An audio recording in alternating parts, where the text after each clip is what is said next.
देखी लोग जान ऐसे चिरात नहीं खिलू लगते बनी इतना खूबसूरत। Oh no! वो का होइल नु कि फ्लोरिया कहतिया कि ए बुआ जानो तो रे एगो नो ब्यूटी कंपटीशन बा 60 प्लस के। तो हम कनी हो तो कहती हां तू भाग ले ले बड़े बड़े इतना खूबसूरत तनी सच समझ जो ले ले। तो हम कहनी का कि अरे कुछ प्राइजो दी कि ना कि ओ सही सोचे के कहते नानू 1 लाख रुपया प्राइज बा फर्स्ट प्राइज। तो फर्स्ट प्राइज हमरा तो लिया एक बा।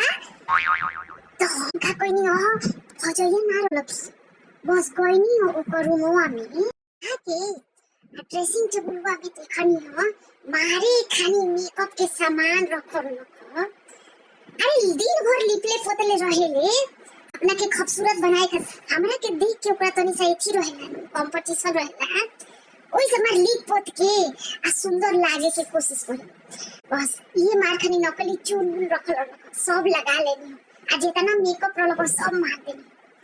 कलाकारियों बा हमरा में बस अब बहनवा में हम अपने के ना चिन्हत रहनी हो इतना खूबसूरत। अब जाए के बाद जल्दी कंपटीशन में बाद में बतियाएम रो लोग से बतियाए में हमारा देरो होता है जल्दी जात नहीं। अब आए ओकरा बाद से समाचार सुनाएम फर्स्ट प्राइज 1 लाख रुपया के और लोग के मिठाई जरूर खिया आए लोग नहीं आए ठीक बा हां बाय टाटा।